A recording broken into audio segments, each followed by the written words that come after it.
우리가 지닌 유전 형질의 대부분은 언어 이전에, 신중한 사고 이전에 우리와 같은 생물이 존재하기도 전에 진화한 것이다. 때문에 줘야 한 오점들이 많이 남아있는 것은 너무도 당연하다. 어느 것도 현명한 설계자로부터 기대할 수 없는 것이었다.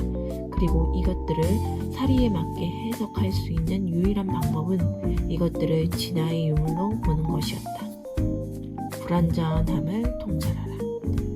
불완전함을 통찰의 원천으로 간주할 때 우리가 가장 먼저 깨달아야 할 점은 모든 불완전함을 수리할 필요는 없다는 것이다. 기계가 점점 더 효율적이고 완벽해짐에 따라 불완전함이야말로 인간의 위대함이라는 점이 분명해질 것이다 라고 사람있게 말했다. 우리의 사고력을 개선시킬 수 있는 가장 간단한 방법 중 하나는 대안이 되는 가설들을 함께 고려하는 훈련을 하는 것이다. 문제의 틀을 다시 짜고 질문을 재구성하라. 어떤 문제를 다른 식으로 생각해 볼 수 있으면 최대한 그렇게 해라. 맥락 기억은 우리가 언제나 과거로 거슬러 올라감을 뜻한다. 모든 문제를 하나 이상의 방식으로 물어보는 것은 이런 편향을 교정하는 강력한 수단이 될 수 있다. 상관관계가 곧 인과관계가 아님을 명심하라.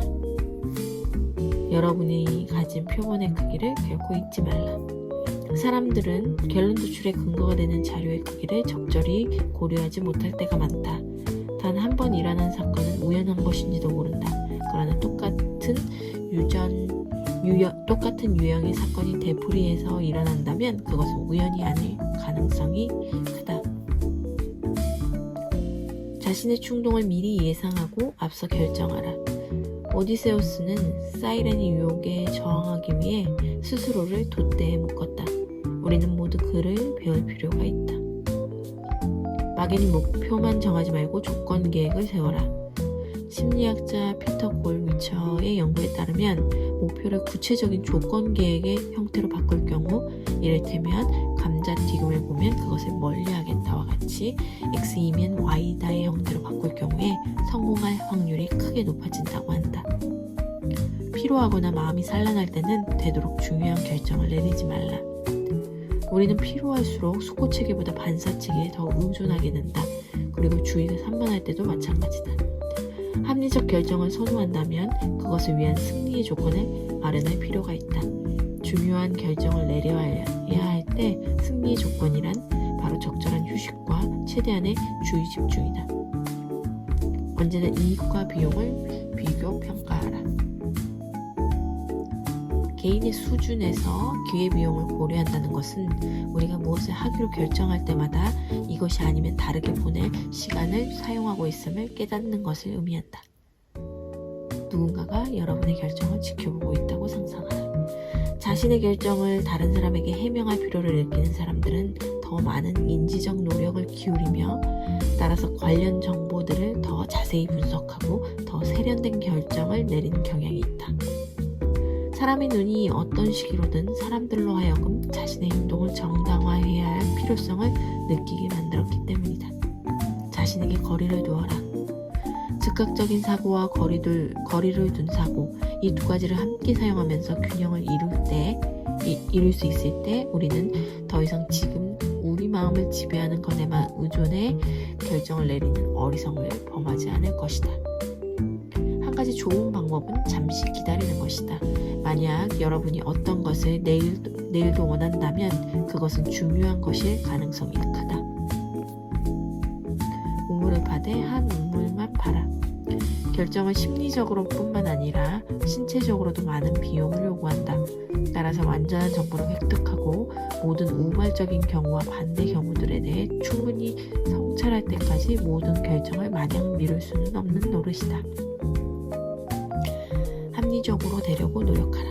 합리적으로 되자고 스스로 되뇌이는 것은 유익할 수 있는 가장 중요한 이유 중 하나는 그렇게 하면 앞서 서술된 다른 기법들을 사용하도록 여러분 자신을 자동적으로 예비시킬 수 있기 때문이다. 합리적으로 되자고 스스로 되뇌이는 것 자체만으로는 충분히 하지 않을 것이다. 그러나 이것은 나머지 나머지 것들과 시너지 효과를 일으켜 여러분에게 도움을 줄 것이다. 지금 클로즈가 중요한 이유. 인간의 마음의 장점과 약점에 대한 섬세하고도 균형 잡힌 이해는 우리 자신뿐만 아니라 사회에도 도움을 줄 수 있는 기회를 제공할 것이다. 인간이라는 종은 특별한 훈련을 받지 않으면 선천적으로 속기 쉬운 존재다. 현재는 폭로된 진실의 세계이며 그곳에서 아이들은 그들에게 절대적 진리로 제시되는 것들을 무턱대고 받아들이는 경향이 있다. 세상에는 종종 다양한 의견이 존재하며 그들이 듣는 것이 모두 참은 아니라는 사실을 아이들에게 이해시키는 것은 저절로 되는 일이 아니다. 우리는 우리에 대해서 너무 모른다. 게다가 우리는 우리의 뇌와 마음의 내적 작용에 대해 많은 지식을 지닌 채 태어나지 않았다. 우리 대부분은 우리가 경험한 것들을 어떻게 적어두어야 하는지, 증거들을 어떻게 평가해야 하는지, 인간이 자연적으로 잘하는 것은 무엇인지 등에 대해 전혀 배운 바가 없다. 메타인지 지식에 관한 지식을 성찰하라. 우리가 이런 것들을 가르칠 수 없다는 것을 의미하지는 않는다. 이른바 비판적 사고 기술의 교육에 대한 연구들은 의미 있고도 지속적인 효과를 낳을 수 있다는 희망적인 결과들을 점점 더 많이 제시하고 있다.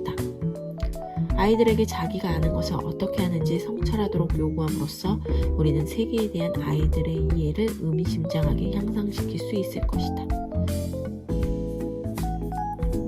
만약 우리가 우리의 한계를 이해하고 그것과 정면으로 대결한다면 우리는 우리 내면의 클로즈를 이겨낼 수 있을 것이다. 81차 독서하였습니다.